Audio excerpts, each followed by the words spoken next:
और सब स्वीडन में स्टूडेंट से लेके सिटीजनशिप तक के डिटेल प्रोसेस हमें गाइड करें थोड़ा सा। अच्छा यार, सबसे पहले जो चीज़ है ना कि स्टूडेंट के तौर पर आप किस तरह स्वीडन के अंदर आ सकते हो, तो इसकी हमने एक वीडियो बनाकर अपलोड की भी है, वो आप हमारे यूट्यूब चैनल में देख लो। अब वो सारी रिपीट बातें अगर मैं रिपीट करूंगा तो वीडियो काफ़ी लंबी हो जाएगी, ठीक है। उसके अलावा जो हमारा ये यूट्यूब चैनल है, इसे सब्सक्राइब करें और दोस्तों के साथ हमारी वीडियो शेयर भी करें। अच्छा जी, अब आ जाते हैं आपके सवाल से, इसके स्टूडेंट से लेकर सिटीजनशिप तक की आप बात करोगे, सेटलमेंट का क्या तरीकाकार है।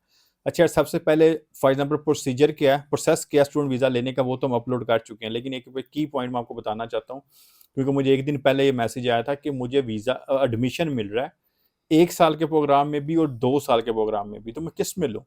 तो आप हमेशा कोशिश करो कि आप 2 साल के प्रोग्राम में लो एडमिशन, क्योंकि इससे क्या होगा, आपको जो वीज़ा मिलेगा वो आपको 1 साल का मिलेगा, जिस पे आप क्या कर सकते हो, आपको पर्सनल नंबर मिल जाएगा जिसे सोशल सिक्योरिटी नंबर कहते हैं सादा लफ्जों में। उसके बाद आपको बैंक आईडी वगैरह जितनी वो चीज़ें आपको मिल जाएंगी। अगर आपको 1 साल के प्रोग्राम में लेते हो तो आपको सोशल सिक्योरिटी नंबर नहीं मिलेगा, आपको कोऑर्डिनेशन नंबर मिलेगा। अब उस पर जॉब भी कर सकते हो, उस पर आपका बैंक अकाउंट भी खुल जाएगा, सारी चीज़ें हो जाएंगी। लेकिन पर्सनल नंबर एक होना एक ज़रूरी है। फायदा अगर आपके पास फैमिली भी साथ आ रही है, किसी की वाइफ भी साथ है, तो उसको भी पर्सनल नंबर मिलेगा। अगर उसके हस्बैंड के पास, अगर हस्बैंड मेन एप्लीकेंट है, तो कल को अगर आपका कोई बच्चा वगैरह होता है तो आपको वो फ्री ऑफ कास्ट होगा। अदरवाइज आप कोऑर्डिनेशन नंबर पे हो तो आपको अच्छी खासी कास्ट आएगी इसके ऊपर, ठीक है। पर्सनल नंबर वालों को जो हेल्थ में फैसिलिटी जो है वो उसी तरह मिलती हैं जिस तरह किसी सिटीजन वगैरह को मिलती हैं, लोकल को मिलती हैं। तो इसलिए हमेशा कोशिश करो कि आप 2 साल के वीज़े पे आओ, 1 साल पे ना आओ। अच्छा जी, ये तो एक हो गया पॉइंट। जब आपको स्टूडेंट वीज़ा मिल जाता है, अब सबसे पहले यहाँ पे अगर आप आते हो, अब समझ लो कि हम वीडियो को इस तरह लेके चलेंगे जैसे एक बेसिक बंदा है उसके लिए, ताकि उसे सारा उससे सिनेरियो क्लियर हो जाए कि अगर उसने स्वीडन में आना है तो उसने किस तरह चीज़ों को लेके चलना है। ठीक हो गया। जब आपका स्टूडेंट वीज़ा लग जाता है, आप स्टूडेंट वीज़ा के तौर पर यहाँ पे आते हो, सबसे पहले आपको जो काम करना पड़ेगा, अपने यूनिवर्सिटी वगैरह में इनरोल करने के बाद आपको सिकाते वर्कर जाना पड़ेगा, जो यहाँ का टैक्स का इदारा है। आपको वहाँ पे अगर आप 2 साल की डिग्री में आए हो तो आपको पर्सनल नंबर वो देंगे। अगर आप कम पे आए हो तो कोऑर्डिनेशन नंबर भी आपको वही देंगे, आपको वहाँ से लेना होगा, ठीक है। तो पर्सनल नंबर है, कोऑर्डिनेशन नंबर लेने के बाद आप बैंक अकाउंट वगैरह भी खुलवा सकते हो। जिनके पास पर्सनल नंबर होगा उन्हें एक सिकाते वर्कर जो टैक्स का इदारा है वो एक कार्ड भी बना के देता है, आईडी कार्ड जिसे कहते हैं। वो सिर्फ मिलेगा पर्सनल नंबर वालों को, वो 5 साल का कार्ड होता है। जब आपका वो मिल जाएगा, पर्सनल नंबर मिलेगा, उसके बाद आप अपना कार्ड ले लोगे। कार्ड लेने के बाद आप किसी भी बैंक में जाकर वहाँ पे आप अपना अकाउंट वगैरह भी ओपन करवा सकते हो, ठीक है। एक चीज़ ये हो गया। उसके बाद जो आपकी स्टडी है, अब स्वीडन के लॉ के मुताबिक अगर अब इंटेंशन भी देखी जाती है उसमें ना, फॉर एग्जांपल अगर आप चाहते हो कि मुझे बस सेटल होना है, मुझे स्टडी पूरी करनी नहीं है, मुझे किसी तरह सेटल होना है, उसमें सेटल होने के लिए ये है कि आपको ज़ाहिर बात आपको वर्क वीज़ा चाहिए होगा, या आपने बिजनेस वीज़ा डालना है, आपने को बिजनेस करना है। तो स्वीडिश लॉ के मुताबिक आपने पहला सेमेस्टर यानी कि 30 क्रेडिट और आपके पास होना ज़रूरी है। अब ऐसा नहीं कर सकते आप आए हो, आते साथ आप वर्क वीज़ा डाल लो, या आपके 20-25 क्रेडिट, आपको 30 क्रेडिट की रिक्वायरमेंट है जो आपको पूरी करनी होगी।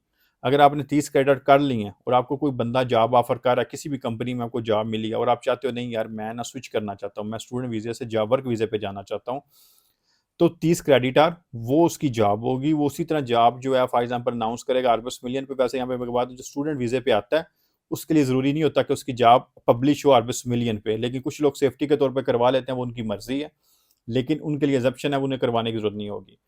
फिर वो आपका जो एम्प्लॉयर है आपका वो वर्क परमिट जनरेट करेगा, जिसका बाद में लिंक आपको आएगा, और आप जब आप उससे फॉलो फॉलो करोगे, उसका फिल वगैरह करने के बाद भेजोगे, माइग्रेशन में चला जाएगा, तो आपका वर्क परमिट लग जाएगा। अगर आपको बिजनेस वीज़ा डालना है तो आपको 30 क्रेडिट होने चाहिए। आपने यहाँ पे अपना बिजनेस वीज़ा माइग्रेशन में जब डालना है, आपने पूरा प्रपोजल लिखना है कि मैं क्या करना चाहता हूँ, क्या मेरा बिजनेस है। अभी वो लैंग्वेज की रिक्वायरमेंट भी मांगते हैं, और बिजनेस की एक अच्छी शेप होनी चाहिए। पहले लोग टाइम गेन करने के लिए कोई ना कोई एप्लीकेशन डाल देते थे। अभी अगर आप बिजनेस वीज़ा की फेक एप्लीकेशन डालोगे या टाइम लेने के लिए डालोगे तो विद इन 2 वीक वो आपकी रिजेक्ट हो जाएगी। तो आपको बिजनेस वीज़ा है जो बड़ा सोच समझ के करना पड़ेगा। अभी जो सेफ ज़्यादा है वो वर्क वीज़ा है। तो अगर आप नए हो, आप किसी तरह मतलब सेट होना चाहते हो, अगर आपके पास वर्क वीज़े का ऑप्शन है तो मेरे मशवरे के मुताबिक आप वर्क वीज़े की तरफ जाओ। हालांकि बिजनेस वीज़े में आप 2.5 साल के बाद पीआर ले सकते हो, वर्क वीज़े पे आपको 4 साल काम करना होता है, लेकिन सेफ ज़्यादा वर्क वीज़ा है मौजूदा सूरत हाल में, ठीक है। अच्छा, जब आपका वीज़ा लग जाता है, वर्क वीज़ा अगर लग गया, इसके बाद अगर आप स्टडी करना चाहो तो आप कंटिन्यू साथ में कर सकते हो, आपको कोई पाबंदी नहीं है, और आपकी स्टडी टोटली फ्री हो जाएगी। अगर आप 60-70 हज़ार जितनी भी फीस देकर स्वीडन के अंदर आए हो, उसके बाद आप जैसे ही आपका वर्क वीज़ा मिल लगा, आपकी स्टडी फ्री हो जाएगी, क्योंकि वो कहते हैं आप ऑलरेडी इतना टैक्स वगैरह पे कर रहे हो, तो अभी आपको स्टडी पे फीस देने की ज़रूरत नहीं है। तो अगर कोई साथ में कंटिन्यू करना चाहता है तो उसकी मर्जी है, अगर उसकी वाइफ साथ है, कोई भी साथ है, क्योंकि उसको भी फिर स्पाउस को रेजिडेंट कार्ड नया मिलेगा, उसकी भी स्टडी फ्री है। अगर एक मेन एप्लीकेंट है, उसके साथ में अगर कोई बंदा है वो स्टडी करना चाहता है, पहले तो उसे फीस देनी पड़ेगी जब उसका स्टेटस है, उसके हस्बैंड का किसी का भी, लेकिन इस सूरत में उसकी स्टडी फ्री है, तो वो अगर करना चाहे साथ वाला तो वो कर सकता है। अच्छा, आपको जो पहला वीज़ा मिलेगा वो आपको मिलेगा 2 साल का। उसके बाद आपको जब 2 साल पूरे हो जाएंगे, आपको 2 साल की एक मजीद एक्सटेंशन मिलेगी, ठीक है। उसके बाद 4 साल बाद आप पीआर के लिए एलिजिबल हो। 4 साल गुजरने के बाद पीआर डाल सकते हो। ये जब 2 साल का वीज़ा खत्म होगा, आपका जो एम्प्लॉयर है वो सेम उसी तरह आपका नया वीज़ा डालेगा, वो यूनियन में डॉक्यूमेंट्स भेजेगा, वहाँ से अप्रूव होके आएंगे, फिर वो सेम उसी तरह आप फिल करके लिंक आपको भेजेगा, आप बैठ के लिंक फिल करोगे। अब उसकी 2200 करोड़ जो फीस है वो दोगे, अगर आपका स्पाउस हैं, बच्चे हैं, आप उनका भी सारी इन्फॉर्मेशन दोगे, उनकी फीस भी आप पे करोगे। पे करने के बाद आप दोबारा डालोगे। जब आपकी पीआर का टाइम आएगा, फिर आपका एम्प्लॉयर आपकी एक्सटेंशन अप्लाई करेगा। फिर जब वो लिंक आपको आएगा, आप पीआर प्लस एक्सटेंशन पे जाकर आप उसे फिल करोगे, और जब वो केस ऑफिसर लगेगा वो देख लेगा, ठीक है, उसके पास सारा रिकॉर्ड होगा, ठीक है, ये बंदा 4 साल से यहाँ पे है, आपकी सैलरी है। आपने एक चीज़ का ध्यान रखना है, 4 साल के अंदर आपकी सारी इंश्योरेंस जो है, 4 किस्म की इंश्योरेंस वो आपकी जानी चाहिए। आपकी कोई सैलरी एक माह भी मिस नहीं होनी चाहिए। अगर आप वेकेशन पे जाते हो, आपके पास वहाँ पे फिर वो पेड वेकेशन होती है स्वीडन के अंदर, तो आपको पैसे मिल जाएंगे। अब ऐसा नहीं कि अब 2-3 माह सैलरी स्किप होगी, तो अगर कोई भी इस तरह की आप मिस्टेक करते हो तो आपको वीज़ा एक्सटेंशन नहीं मिलेगी, चाहे आप पीआर पे जा रहे हो या उस पे जा रहे हो, वैसे एक्सटेंशन पे जा रहे हो। तो आपने इन चीज़ों का ध्यान रखना है, ठीक है। जब आपको पीआर मिल जाती है, उसके बाद आप जैसे हमने बात की सिटीजन की, तो 5 साल बाद आप सिटीजन पे एलिजिबल हो। 4 साल आपको वर्क वीज़े पे होगी, आपको 1 साल मजीद वेट करना पड़ेगा, क्योंकि स्टूडेंट का जो टाइम होता है वो काउंट नहीं होता, ठीक है। तो जो टाइम आपने स्टूडेंट के तौर पर गुजारा होगा पीछे, आपने उसे काउंट नहीं करना।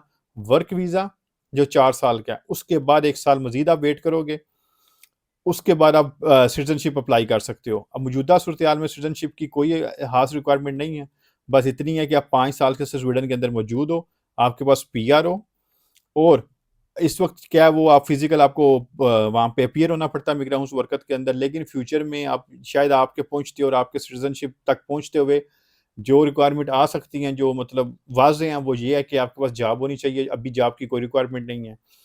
अब फिर आपको सोशल नॉलेज होना चाहिए, इस चीज़ की भी अभी कोई रिक्वायरमेंट नहीं है। लैंग्वेज टेस्ट आपको देना पड़ेगा, मतलब अभी ना लैंग्वेज की रिक्वायरमेंट है, ना ही सोशल टेस्ट देने की है, ना ही आपके पास जॉब होने की। लेकिन मुझे श्योर है कि आप जब तक पहुँचोगे, अगर नए आने वाले सुन रहे हैं या जहाँ पे जो मौजूद हैं, तो अगले 2 सालों में ये सारी रिक्वायरमेंट आने के बहुत ज़्यादा चांसेस है। हो सकता है अगले साल ही आ जाएँ, लेकिन 2 साल तक इनके आने के बहुत ज़्यादा चांसेस हैं।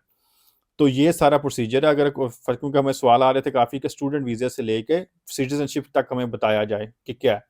और अगर आप वर्क वीज़े पे हो, अगर आपके साथ फैमिली है, आपको मेंटेनेंस कास्ट भी पूरी करनी पड़ती है। अब मेंटेनेंस कास्ट में क्या है कि जो मेन एप्लीकेंट है उसकी इतनी सैलरी हो कि अपनी वाइफ को, अगर उसके बच्चे हैं तो उनको वो अफोर्ड कर सकता हो। और मेंटेनेंस कास्ट देखी किस तरह जाती है, वो इस तरह देखी जाती है कि आपकी जब सैलरी आफ्टर टैक्स आपके पास आई है, उस आफ्टर टैक्स में आपने हस्बैंड वाइफ के पैसे निकालने हैं, बच्चों का निकालने हैं, और जो घर का किराया आपका, वो जितने का भी आपको कॉन्ट्रैक्ट मिला, चाहे वो 5 का, 10 का, 15 का है, वो आप सारे माइनस करोगे। अगर आपकी सैलरी में, आफ्टर टैक्स सैलरी में वो सारे पूरे हो जाते हैं, इट्स मीन कि आप कवर कर रहे हो उनको, ठीक है। तो ये थी, अगर आपका कोई सवाल है तो आप कर सकते हो। बट साहब बहुत अच्छी आपने इन्फॉर्मेशन हमारे साथ शेयर की है, तो थैंक यू वेरी मच। फिर चलें इंशाल्लाह जी, नेक्स्ट इंशाल्लाह। वीडियो में आपसे मिलते हैं। ओके जी।